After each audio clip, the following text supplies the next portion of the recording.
그럼 첫 번째 파트인 2024년 대한민국 소비 지형도라는 주제의 발표를 진행해 보겠습니다.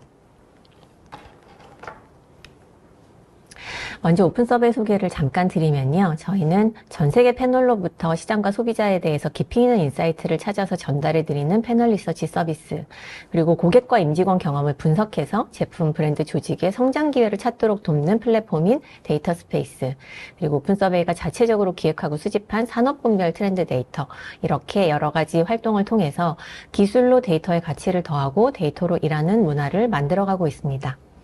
오늘 웨비나에서는 저희가 자체적으로 기획하고 수집한 산업군별 트렌드 데이터를 경험 분석 플랫폼인 데이터 스페이스로 분석한 결과를 가지고 소비 행태의 변화에 대해서 공유를 드려볼 예정입니다. 그러면 첫 번째 파트로 2024년 대한민국 소비자의 경기 인식과 소비 행태의 변화를 살펴보겠습니다. 먼저 대한민국 경제를 숫자로 좀 간단하게 살펴보겠습니다. 경제 성장률 전망은 2023년보다 좋습니다. 하지만 여전히 2%대로 예상이 되고 있습니다.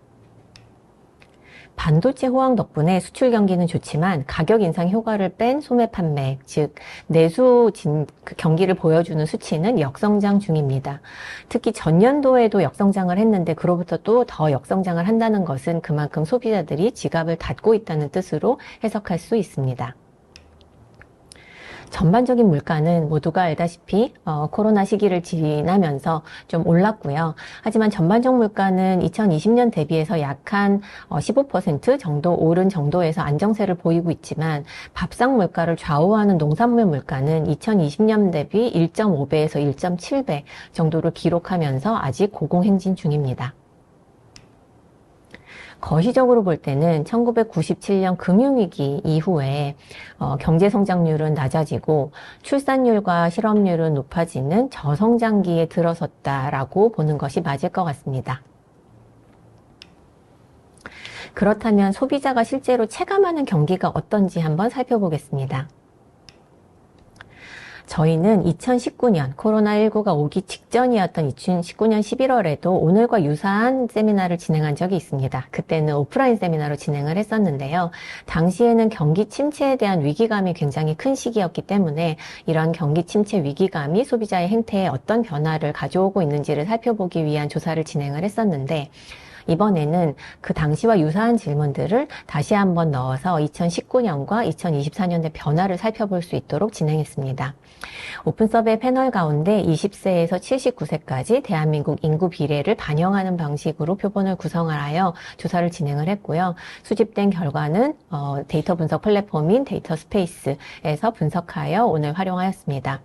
특히 이번에는 주관식 응답 과 같은 텍스트형으로 소비자들이 자신의 생각을 드러낸 응답들을 자동으로 분석하는 방식을 많이 활용을 했는데요. 오늘 장표에서 보시게 될 주제 분석은 대부분 이런 자동 분석을 통해서 만들어진 것임을 미리 말씀드립니다.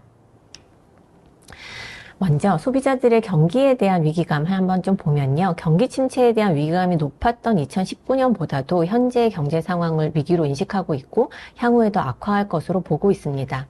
현재 우리나라의 경제 상황이 매우 위기이거나 위기이다라고 응답한 응답자의 비율은 2024년에 80%에 달하고 있고 앞으로 훨씬 악화되거나 악화될 것으로 예상한다라고 하는 응답도 60%가 넘습니다. 2019년에 비해서도 훨씬 더 위기다, 어렵다라고 인식하고 있다고 할 수 있습니다. 가정경제에 대해서는 상대적으로 국가경제에 대해서보다는 조금 더 자신감이 있습니다. 그래서 위기라고 인식하는 비율이 약 30% 정도로 나타나는데요. 이것은 대한민국 전체 인구보다는 소득 수준이 조금 높은 오픈 서베이 패널의 특성을 반영하는 수치라고 할 수 있겠습니다. 하지만 직업군별 혹은 소득층별로 봤을 때 자영업자라던가 구직을 하고 있는 학생층, 그리고 월 평균 소득이 500만 원 미만인 가정에서는 좀 더 위기감을 높게 느끼고 있어서 편차가 크게 나타남을 알 수 있습니다. 그렇다면 이러한 경기 인식이 소비 태도에 어떤 영향을 미치고 있는지 한번 살펴보도록 하겠습니다. 전반적으로 저희가 태도에 대해서 사람들이 얼마나 동의하는지 비동의하는지를 좀 확인을 해봤는데요. 크게 봤을 때는 집에서 즐겁게 나를 위해 아껴서 합리적으로 소비하고자 하는 욕구가 커졌다라고 요약할 수 있겠습니다. 첫 번째 문장인 외출보다는 집에서 더 많은 시간을 보내는 편이다 라는 문장에 대해서 47%의 소비자는 동의를 했고요. 약 19%의 소비자는 동의를 하지 않아서 동의를 한 비율이 동의하지 않은 비율보다 높기 때문에 제가 진한 색으로 표시를 했습니다. 이렇게 보면 사실 화면에 표시된 문장들 가운데 쇼핑, 모임, 동호회 활동 등 집 바깥에서 더 많은 시간을 쓰는 편이다에 대해서는 비동의가 더 높은 특성을 보이고 있고, 취향에 맞고 만족을 주는 제품이라면 가격과 관계없이 구매하는 경우가 많아졌다. 일명 가심비를 표현한 문장에 대해서는 동의한 비율과 비동의한 비율이 유사하게 나타납니다. 그런데 이 부분에서 2019년 대비해서 변화가 보였습니다. 사실 화면에 보여드리는 패턴이 2019년에도 거의 유사하게 나타났는데요. 이 문장에 대해서만 좀 달랐습니다. 2019년에는 이 문장에 대해서 동의한 비율이 비동의한 비율보다 더 높았었는데 올해 유사해진 거죠. 반대로 말하면 이제 비동의한 사람들은 더 늘어나고 동의한 사람은 줄어들어서 일명 가심비 트렌드는 예전보다는 좀 덜 명확해졌다라고 해석해 볼 수 있겠습니다. 소비자들이 특정 항목에 대해서 지출을 늘리고 있는지 줄이고 있는지를 확인하기 위해서 이렇게 질문을 해봤습니다. 의류, 신발, 액세서리 구매에 대해서 지출을 늘렸다고 한 소비자의 비율에서 줄였다고 한 소비자의 비율을 빼서 순증을 표시를 해봤습니다. 화면상에서 마이너스로 표시가 되는 항목들은 늘린 사람보다는 줄인 사람이 더 많은 항목이라고 볼 수가 있고요. 플러스 오른쪽으로 표시가 된 항목들은 여기에 대한 지출을 늘린 사람이 더 많은 항목이라고 볼 수 있겠습니다. 왼편에 있는 2019년 데이터를 보시면요. 가장 많이 줄었다라고 한 항목은 의류, 신발, 액세서리, 명품, 가구, 전자제품, 주류, 미용, 화장품 등 일상적인 생활을 영위하는데 필수적이지 않은 제품들의 소비가 줄었다라고 응답을 했고요. 이와 같은 경향은 2024년에도 유사하게 나타납니다. 반대로 증가를 한 항목들은 식료품을 구매하고 병원에 가고 공과금이나 통신비 혹은 대중교통비를 사용하는 것은 늘었다라고 응답을 했는데 이 또한 2024년에도 유사하게 나타납니다. 약간의 변화가 보이는 것은 가운데 있는 항목들인데요. 2019년에는 문화 관련한 비용, 그 다음에 배달 음식 관련한 비용, 외식 관련한 비용을 크게 줄인다라고 하지는 않았었는데 올해는 지금 문화, 배달 음식, 외식 등을 더 많이 좀 줄이고 있다라고 하는 태도를 보이는 것이 변화라고 하겠습니다. 연령대별로 한번 살펴봤습니다. 2019년에는 연령대별로 살펴보면 약간 좀 패턴이 다른 부분들이 있는데요. 20, 30대를 중심으로 미용, 화장품은 줄이더라도 문화와 관련된 비용은 20대는 늘리겠다. 혹은 배달 음식이나 외식은 줄이지 않고 더 늘리겠다라고 하는 응답들이 좀 나타나서 연령대별로 차이가 좀 명확하게 나타났었습니다. 그런데 올해는 연령대별 차이가 별로 없이 전반적으로 생활에 필수적이지 않은 재량제라고 할 수 있는 제품들에 대한 지출은 다 줄이고 생활에 필수적으로 필요한 항목에 대해서는 지출을 늘리는 현상이 나타나고 있는 것으로 보여집니다. 최근 30년간 사실 우리나라의 어떻게 보면 소비를 좀 보여주는 가계 소비라고 하는 지표는 지속적으로 증가를 해왔는데요. 예외적인 시기들이 있었습니다. 4번의 경제위기, 97년 외환위기, 2002년 신용카드 대란, 그리고 2008년 금융위기, 이렇게 2020년 코로나19, 이 4번의 좀 위기를 제외하고는 가계 소비가 지속적으로 증가를 해왔는데 2023년 이후에는 화면에서도 보실 수 있다시피 뚜렷한 정체를 보이고 있고 올해 2분기에는 소폭 역성장했습니다. 과거에 가계 지출이 감소했던 시기에 어떤 항목에 대해서 더 감소가 두드러지고 그 와중에도 그러면 어떤 항목에 대해서는 증가했는지를 좀 살펴보면요. 2008년 이전과 이후의 트렌드가 좀 다른 것을 볼 수가 있습니다. 화면에서 제가 지금 붉은색으로 표시를 한 거는 2024년 2분기를 기준으로 많이 감소를 한 항목은 붉은색으로 표시를 했고 많이 증가를 한 항목은 푸른색으로 표시를 했습니다.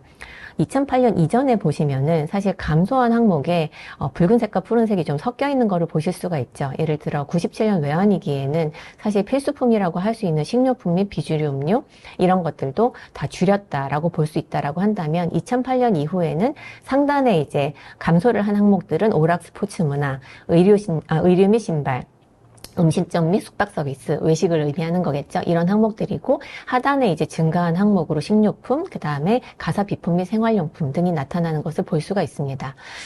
결국은 2008년 이후에는 공통적으로 식료품이나 생활용품 등 집에서 사용하는 재택형 소비는 좀 늘고 패션, 오락, 외식 등 외출했을 때 사용하는 소비들은 감소하는 특징이 있었다라고 볼 수 있겠습니다.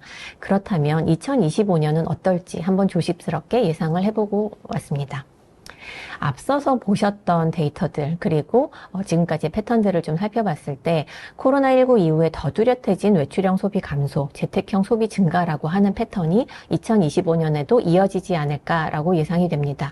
즉 2025년에 의류 및 신발, 음식점 및 숙박, 오락, 스포츠 및 문화에 대해서는 지출이 더 감소할 가능성이 높고 식료품과 음료, 가사 비품 및 생활용품에 대해서는 지출이 증가할 가능성이 조금 더 높다고 보여집니다.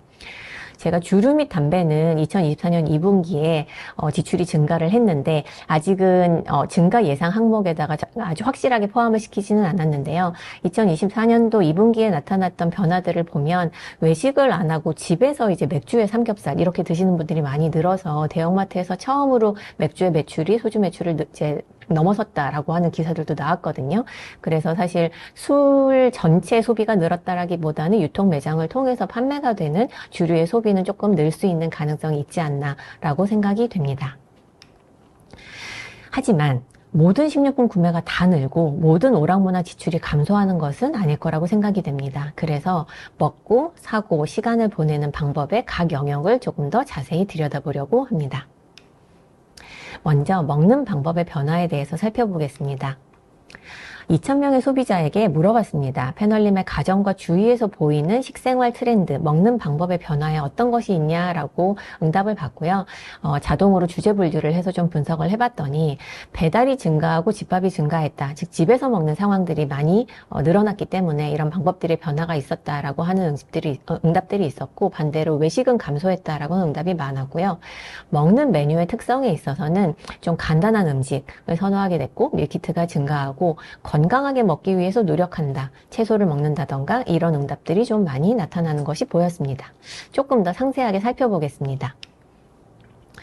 오픈 서베이가 쌓고 있는 데이터 중에 푸드 다이어리라고 하는 식단 기록 데이터가 있습니다. 오늘 2부에서 문정원 교수님께서 공유해 주실 발표 내용에도 같은 데이터를 활용을 했는데요. 지난 5년간 저희가 수집한 약 40만 건 이상의 식단의 기록을 살펴보고 그 중에서 혼자 먹는 비율, 둘이 먹는 비율 이렇게 한번 분석을 해봤습니다. 그렇게 보면 혼자 먹는 식단의 비중은 사실 팬데믹 시기보다도 더 높아져서 전체 식단의 약 절반가량이 혼밥인 것으로 나타나고 있습니다. 즉 코로나 때문에 밖에 나가지 못했던 시기에 혼자 먹었던 사람들이 그런 제약이 풀렸음에도 불구하고 다시 여럿이 만나서 식사를 하기보다는 혼자 먹는 경향이 더 강해지고 있다는 것을 의미합니다. 집에서 먹는 비중 또한 코로나 이전보다 높은 수준을 유지하고 있습니다. 또한 직장이나 학교의 구내식당, 그러니까 식당에 바깥에 나가서 사 먹는 게 아니라 구내식당을 이용하는 비율도 코로나 이전에 전체 식단의 약 5.1% 비중이었는데 지금은 약 5.8%로 더 늘어난 것을 볼 수가 있습니다. 아무래도 더 지출을 좀 줄이면서 나타난 현상이라고 생각을 할 수 있겠습니다. 그 식단을 어떻게 마련해서 먹었는지, 즉 식당에 가서 먹었는지, 여기서 외식이라고 하는 건 식당에 가서 먹거나 앞서서 보신 구내식당에서 먹은 경우를 포함하여 지금 표시를 하고 있고요. 배달을 시켜 먹거나 포장해서 먹거나 간편식이나 밀키트로 해결을 했거나 혹은 직접 조리를 하여 내식으로 먹은 경우를 한번 분석을 해보았습니다. 식단의 마련법을 보면요. 사실 외식의 비중이 코로나 이전에는 전체 식단 중에 25.3%를 차지하고 있었는데 코로나가 다 회복이 되고 난 이후에도 여전히 23.8% 정도로 코로나 이전 수준으로 회복하지 못하고 있습니다. 그렇다면 남은 부분을 다 내식으로 해결을 하나라고 봤는데 내식의 비중 또한 코로나 이전에는 36%였는데 지금은 34% 정도로 여전히 코로나 이전 수준으로 회복하지 못하고 있습니다. 외식과 내식이 지금 채우지 못한 나머지 부분들을 배달, 포장, 그리고 간편식 밀키트라고 하는 대안들이 채우고 있다라고 할 수 있겠습니다. 라이프 스테이지별로 한번 살펴봤습니다. 혼자 사는 미혼 나홀로족부터 자녀가 독립하고 이제 부부가 두 분이 사시는 경우까지 연령대별로 세그먼트를 저희가 8개로 나눴고요. 각각의 세그먼트가 내식, 간편식 밀키트, 포장, 배달, 외식을 코로나 이전 대비해서 더 많이 먹고 있는지 아닌지를 살펴봤습니다. 좌측 상단에 있는 숫자 하나만 같이 보겠습니다. 미혼 나홀로족이 내식으로 현재 전체 식단의 22.6%를 먹고 있는데요. 이 수치는 코로나 이전 대비해 대비해서는 0.9%포인트 증가한 수치입니다. 증가한 숫자들은 제가 밑에 써놓은 파란색 숫자를 전부 파란색으로 표시를 했고, 감소를 한 경우는 이제 빨간색으로 표시를 했는데요. 이렇게 보면 전 라이프 스테이지에 걸쳐서 포장과 배달은 증가했다라는 거를 쉽게 아마 알아보실 수가 있을 겁니다. 트렌드가 좀 나뉘는 거는 내식과 간편식 밀키트입니다. 미혼 나홀로족, 부모님과 함께 사는 미혼 캥거루족, 그리고 자녀가 없는 20, 30대 커플의 경우에는 내식을 코로나 이전 대비해서 늘렸습니다. 반면 자녀가 있는 가정의 경우에는 간편식과 밀키트를 더 늘려서 연령대별로 좀 차이가 나타나는 것을 보이고 있습니다. 코로나 이전보다 무엇을 어떻게 먹을지, 즉 식당에 가서 먹을지 배달시켜 먹을지 혹은 어떤 메뉴를 먹을지 결정할 때 고려하는 요소들에 있어서도 변화가 보입니다. 코로나 이전 대비해서 더 중요해진 요소들은 혼자 먹기 좋은지, 건강하게, 조용하게, 빨리 먹을 수 있는지 이 4가지 요소가 더 중요하게 나타났습니다. 그리고 이 중에서 건강하게라고 하는 속성은 내식에서만 건강하게 먹는 것이 중요해진 게 아니고요. 간편식 밀키트, 포장을 해와서 먹을 때, 배달 음식을 먹을 때, 외식으로 먹을 때 공통적으로 건강하게 먹는 것이 더 중요해진 속성으로 나타나고 있습니다. 그렇다고 하면 대체 건강하게 먹는다는 것은 소비자들에게 어떤 의미이고 왜 이렇게 건강하게 먹는다는 것이 중요해졌는지를 좀 살펴보기 위해서 이렇게 질문을 해봤습니다. 건강하게 먹는다는 건 어떤 의미인가요? 왜 예전보다 더 중요하게 생각하게 되셨나요? 라고 하고 질문을 했을 때 많은 응답을 좀 해주셨는데요. 요약을 하면 좀 이렇게 된 것 같습니다. 사실 먹는다는 행위에는 사회적 교류라는 의미와 나에 대한 충족이라고 하는 의미가 있습니다. 그런데 코로나 시기를 거치면서 사실 사회적 교류라고 하는 게 너무나 적어졌고요. 그 이후에 곧 이어진 저성장 시기를 들어서면서 사람들이 더 집에서 시간을 많이 보내고 사회적 교류를 덜 하는 방식으로 바뀌었습니다. 그러다 보니까 먹는 데 있어서 사회적 교류의 역할이 좀 상대적으로 비중이 줄어든 만큼 나를 위한 충족이라고 하는 의미가 더 강해졌고 나를 잘 충족하기 위한 좋은 방법으로 건강하게 먹는 것의 의미가 중요해졌다라고 생각이 듭니다. 제가 좀 주관식 응답을 읽다가 너무 놀라가지고 하나를 가지고 왔는데요. 나이가 먹어감에 따라서 소화 능력이 떨어지고 있어서 건강식을 선호하게 됐다라는 응답을 보고 50대이신 줄 알았거든요. 그런데 이분의 프로필을 보니까 20대이시더라고요. 이런 응답도 주시고 30대 어떤 패널은 자신을 사랑하는 정도로 식사 메뉴로 표현하는 것이다 라고 말씀을 하실 만큼 건강하게 먹는다라는 게 나를 케어하고 나를 또 충족하는 데 있어서 중요한 의미를 가지고 있다라고 소비자들이 인식하는 걸로 보여집니다.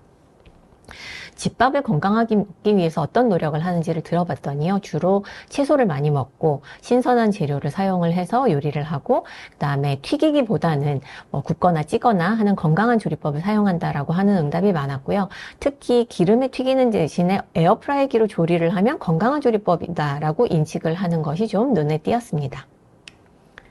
포장을 해서 먹을 때도 건강하게 먹기 위한 노력을 하고 있는데요. 마찬가지로 야채를 추가하거나 샐러드와 같은 야채 위주의 메뉴를 먹는 것들이 좀 나타나고 건강한 메뉴를 먹기 위해서 한식을 선택하는 비율도 좀 높게 나타납니다. 그리고 또 하나 재밌었던 것은 위생적인 가게를 선택한다라고 하는 응답이 많았는데요. 사실 배달과 달리 포장은 본인이 이제 픽업을 하러 가서 매장의 위생적인 상태를 보기 때문에 건강과 관련된 중요한 요소로 생각하고 있는 것이 좀 인상적으로 나타났습니다. 배달을 해서 먹을 때도 건강하게 먹기 위한 노력을 하고 있는데 일단 건강한 메뉴를 선택을 하려고 한다. 그래서 튀긴 것보다는 굽거나 건강한 조리법을 만든 음식을 시키려고 한다라는 응답이 가장 많았고 자극적인 음식을 좀 덜 먹기 위해서 간이 덜 센 음식을 주문한다. 혹은 야채를 추가하거나 샐러드 같은 음식을 주문한다라는 응답들이 있었고 배달 횟수 자체를 좀 줄인다고 하는 그런 응답들도 보였습니다. 식당에 가서 건강하게 먹을 때에도 건강하게 먹기 위해서 건강한 메뉴를 선택한다라는 이야기들이 좀 많이 나왔는데 한식을 선호하거나 특징적으로 생선이나 해산물 요리, 특히 집에서 해먹기 어려운 생선 요리 같은 것들을 식당에 갔을 때 먹으려고 한다라고 하는 응답들이 좀 눈에 띄었고요.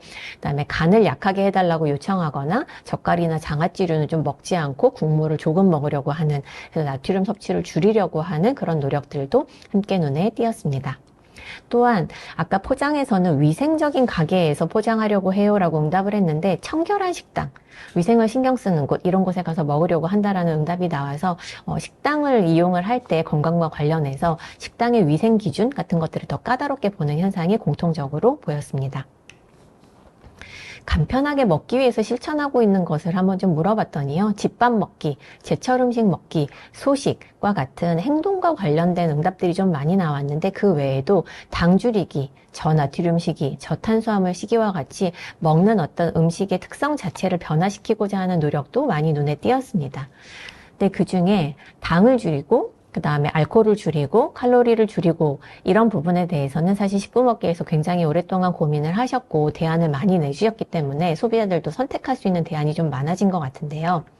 저나트륨 식이, 저탄수화물 식이, 고단백 식이 이런 부분들은 조금씩 대안이 나오고는 있지만 아직은 조금 더 선택지가 많이 필요한 그런 부분이 아닌가 싶습니다.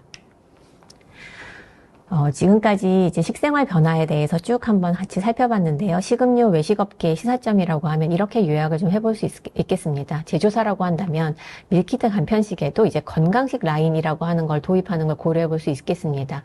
해외에는 이미 건강식을 딜리버리만 해주거나 하는 서비스들도 꽤 보편화가 많이 되어 있는데요. 저나트륨, 저지방, 저탄수화물, 고단백 중심으로 건강식을 조금 더 소비자들이 쉽게 이해하고 선택할 수 있도록 하는 방식이 필요할 것 같습니다.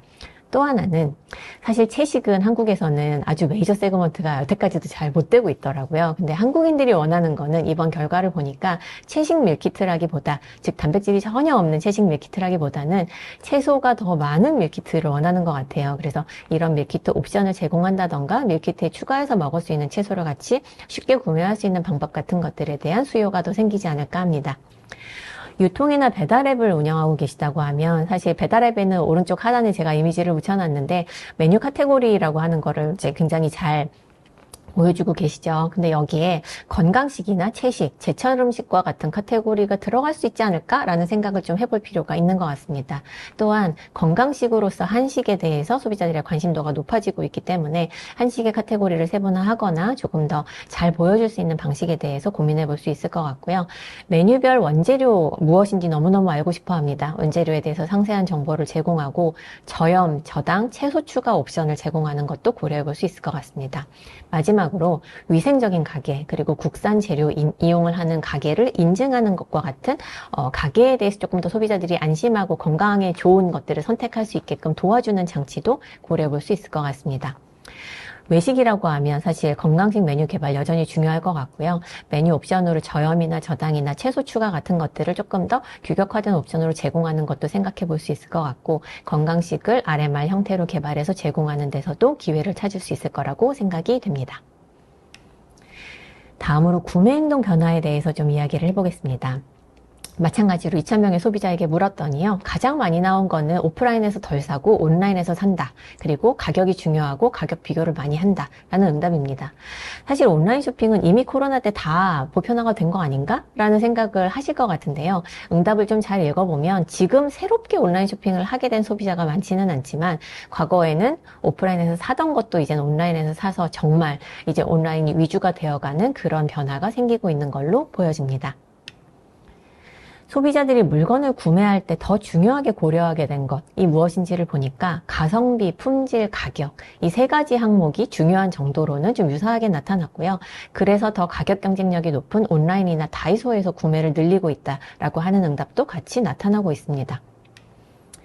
어떤 제품이 가성비가 좋다고 생각할지가 궁금해서 물어봤는데 사실 원래 가격은 높지만 할인을 많이 하는 제품이거나 매장 자체 상표이거나 개당 단가, 그람당 단가가 낮은 대용량 제품, 그리고 적당한 품질의 가격이 저렴한 제품, 간단한 기능만 있고 가격이 낮은 제품이 가성비가 높다라고 하는 좀 예상할 수 있는 응답이 나왔어요.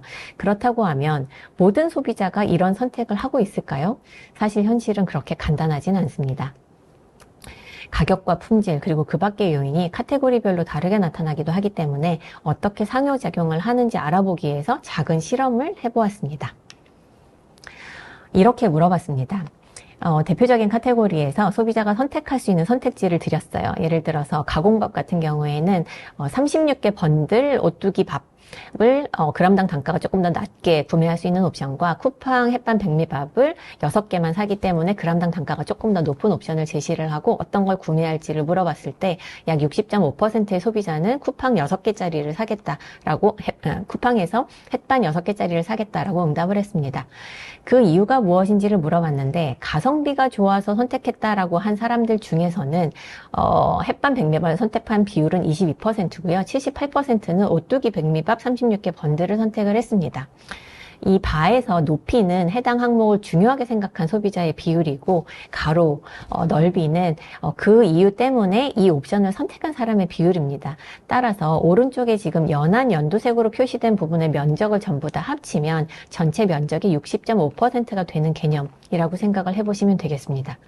차트가 좀 어렵기 때문에 제가 뒤에서 다른 이제 예시들을 보여드리면서는 이거를 좀 간략하게 이렇게 표시한 걸로 보여드리려고 합니다. 왜 그러면 햇반 백미밥 6개짜리를 사람들이 더 많이 선택을 했는지를 보면요. 가격 면에서는 오뚜기 백미밥 36개 번들이 우위였지만 품질과 브랜드 그리고 양과 보관하기 좋다라고 하는 측면에서 6개짜리 햇반이 더 우위였기 때문에 그리고 이 두 개를 합친 효과가 가격의 메리트를 넘어섰기 때문이라고 생각을 해볼 수가 있습니다. 비슷한 방식으로 해석을 해보면요. 신선식품으로 갔을 때 쇠고기를 어떤 거를 살 것이냐고 물어봤는데 코스트코에서 500g짜리 4팩을 한꺼번에 사면 그람당 단가가 3,250원으로 낮습니다. 그 경우와 쿠팡에서 미국산 부채살을 이제 400g 단위로 샀을 때는 그람당 단가가 약 5,000원인데요. 사실 그람당 단가가 많이 차이가 나지만 두 개를 사겠다라고 하는 비율은 유사하게 나타나는데 그 이유는 코스트코에서 사는 대용량 옵션의 경우에 가격 그리고 품질과 브랜드에서 우위에 있지만 또 나는 지금은 약간 조금만 빨리 먹고 싶고 별로 보관해서 오래 두고 싶지 않아 라고 하는 소비자에게는 오른쪽 옵션이 또 가치가 있기 때문에 유사하게 나타났다 라고 볼 수 있습니다. 사용 빈도가 높고 품질을 직접 판단할 수 있는 생활용품 그 중에서도 사실 굉장히 좀 명확한 게 휴지죠. 휴지 같은 제품을 보면 훨씬 더 저렴한 다이소에서 모나리자 삼겹 화장지를 12개에 5,000원이면 살 수 있는 옵션이 있음에도 불구하고 크리넥스 삼겹 휴지를 훨씬 더 비싼 가격에 구매를 하겠다라고 하는 응답률이 높았는데 이는 가격과 양에 대한 베네핏을 합쳐도 크리넥스라고 하는 브랜드가 주는 품질과 그 브랜드의 신뢰도가 훨씬 더 중요한 비중을 차지하기 때문이라고 생각해 볼 수 있습니다. 반면에 화장품은 오히려 품질이 상향 평준화가 좀 많이 된 것 같아요. 그래서 파격적으로 저렴한 상품이 있다라고 하며 구매해볼 의향도 있는 걸로 보여집니다. 다이소의 히트 상품이죠. VT 리들샷 6개들이 지금 3,000원에 판매하고 있는 제품이 있는데 이 제품의 경우에는 가격뿐만 아니라 다이소에서 쉽게 구매할 수 있는 구매 경험에 대해서도 긍정적인 인식이 있고 양이 적당하다라는 이 세 가지 장점 때문에 올리브영에서 판매하는 일반적인 가격대의 제품보다는 더 많은 사람이 구매할 의향을 보이고 있었습니다. 표준화된 품질을 기대하기 어려운 패션 같은 카테고리의 경우에는 좀 극과 극으로 나뉘는데요. 사실 테무에서 10,000원 미만에 살 수 있는 바지, 네이버 쇼핑에서 약 20,000원 정도 주면 살 수 있는 바지 이렇게 봤을 때 사실 많은 소비자들이 지나치게 싸서 구매를 거부하고 네이버 쇼핑을 선택을 했지만 여전히 가격 하나만 보고 나는 테무에서 9,726원짜리 바지를 사겠어 라고 선택한 소비자도 21%가 있었습니다. 반대로 굉장히 비싼 30만 원에 가까운 바지랑 그다음에 5만 원 정도 대에서 살 수 있는 바지를 비교를 했을 때에도 너무 비싸서 사실 30만 원짜리 바지를 거부한 소비자가 더 많았지만 여전히 나는 품질 또는 브랜드만 보고 구매하겠어 라고 하는 소비자도 있었습니다. 가전은 가격대에 따라서 가격 외에 그 다음에 품질, 기능, 내구성, AS 등 이런 기대치가 너무 달라지는 현상을 보였는데요. 저도 이번에 처음 알았습니다. 알리익스프레스에 들어가니까 샤오미 로봇 청소기가 12,150원짜리가 있습니다. 사실 약간 좀 의심이 되는 가격일 수 있죠. 하지만 여전히 약 절반 가까운 소비자는 이 제품을 구매해보겠다라고 하더라고요. 같이 제시했던 제품은 샤오미의 물걸레 기능이 있는 제품으로 50만 원이 조금 안 되는 제품이었는데요. 로봇 청소기 중에서는 저가 제품이라고 할 수 있습니다.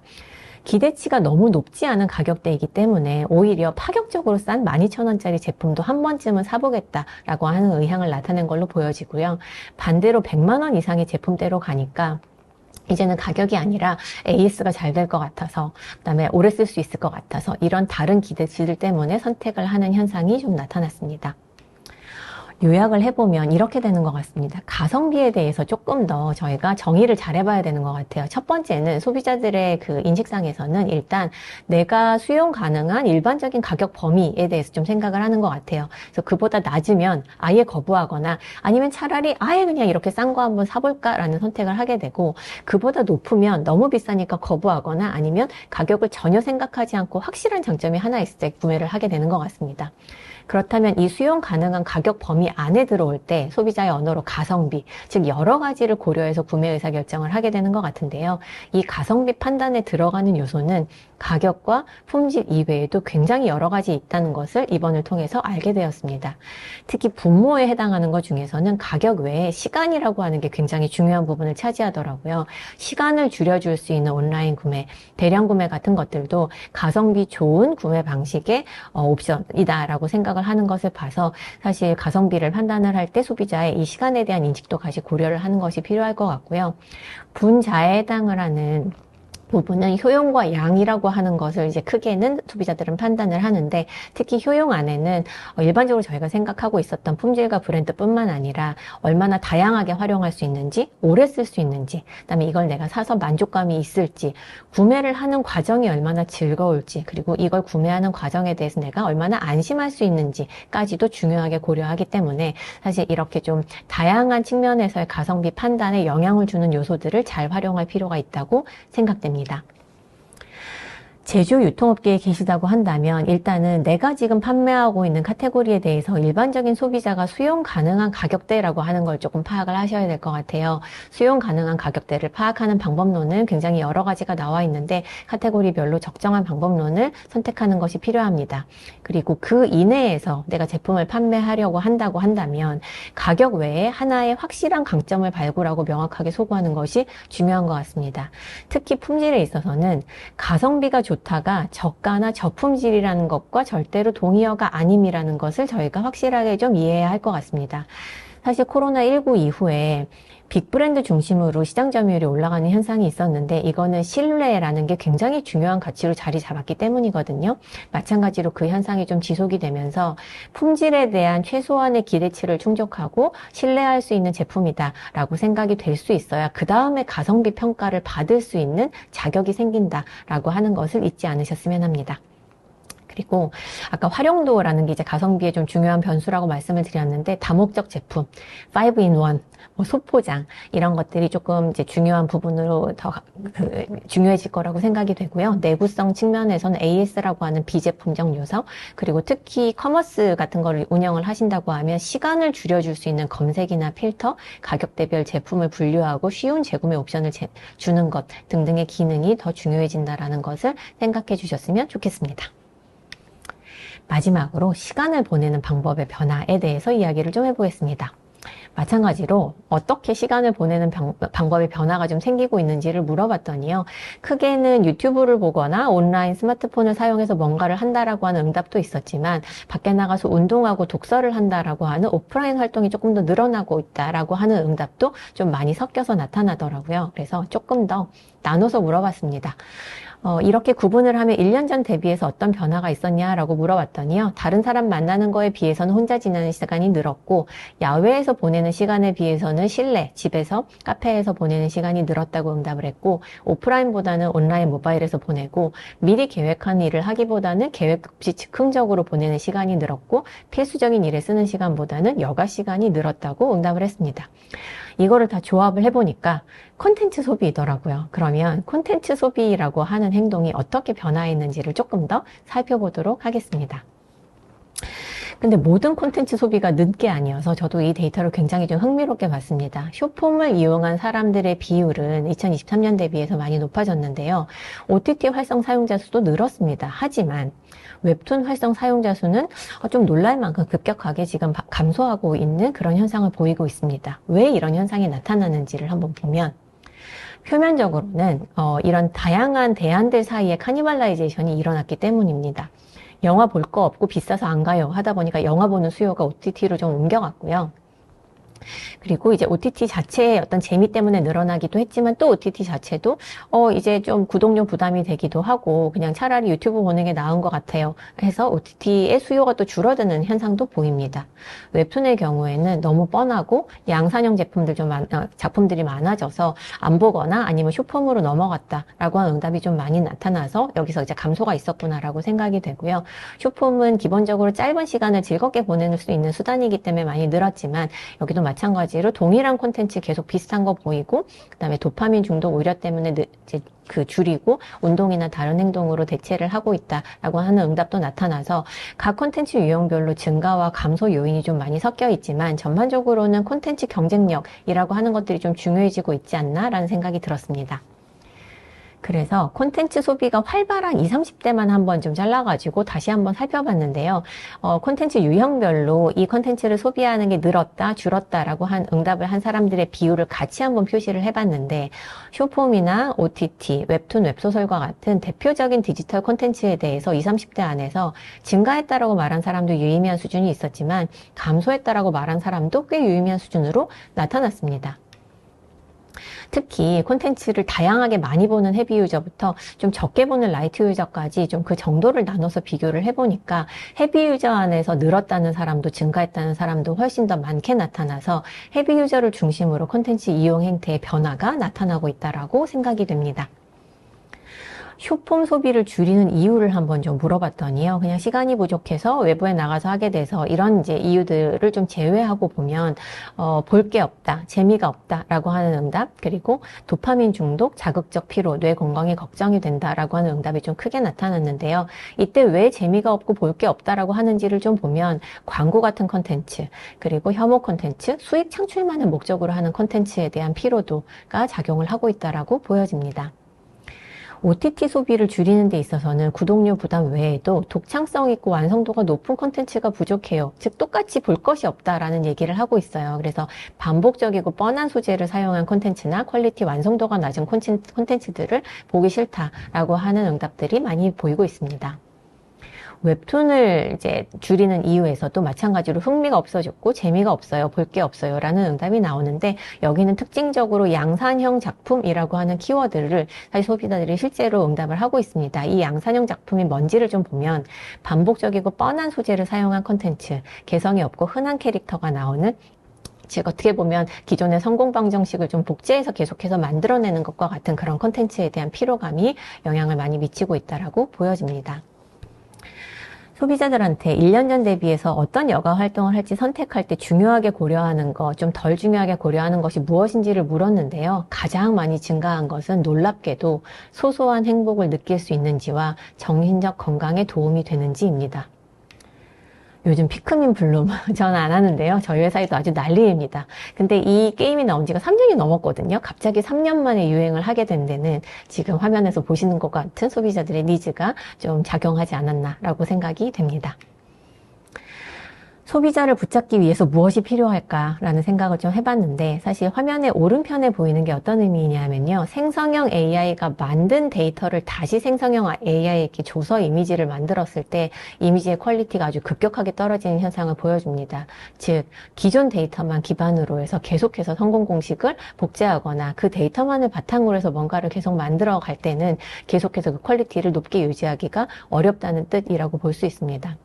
소비자가 기대하는 것은 독창성, 다른 데서 볼 수 없는 새로운 창작물을 보고 싶고 그 다음에 봐도 나쁘지 않을 정도의 품질을 좀 갖춘 제품들, 그리고 마지막으로 무해성, 내가 이거를 끊지 않아도 되는 이유가 되는 그런 속성을 갖춘 콘텐츠를 원하는 것이고 이런 콘텐츠를 공급하기 위한 새로운 방법을 찾아야 할 때인 것 같습니다.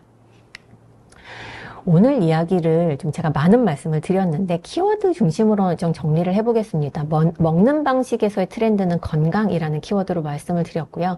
그다음에 그러니까 구매하는 행동에서의 키워드는 가성비로 말씀을 드렸고 시간을 보내는 방법에서의 변화의 키워드는 품질인 것 같다고 말씀을 드렸는데요. 이거에 사실 공통 분모에 나라고 하는 하나의 단어가 있습니다. 이게 어떤 의미냐면 저성장기의 트렌드란 사회적 교류는 줄고 새로운 경험을 위한 선택지가 더 이상 무한히 늘어나지 않게 되면서 나에 집중하고 나의 건강, 나의 돈, 나의 재화의 가치, 내 시간을 보내는 품질을 더 중시하게 되는 것이 하나의 공통된 트렌드라고 할 수 있을 것 같습니다. 사실 산업군별로 이제 각각 다른 트렌드들을 좀 보고 계실 텐데 제가 앞서도 말씀드렸듯이 소비자 입장에서는 이 트렌드들이 다 별개일 수가 없습니다. 왜냐하면 하나의 소비자가 먹기도 하고 사기도 하고 시간을 보내는 방법을 선택하기 때문인데요. 그래서 오늘 제가 좀 한꺼번에 Eat, Buy, Play 이제 트렌드를 좀 묶어서 말씀드린 내용이 이 근본적인 소비자의 어떤 니즈의 변화들을 이해하고 각 산업군에서 또 어떻게 좀 확장해 나갈지를 고민하시는데 도움이 되었으면 좋겠습니다.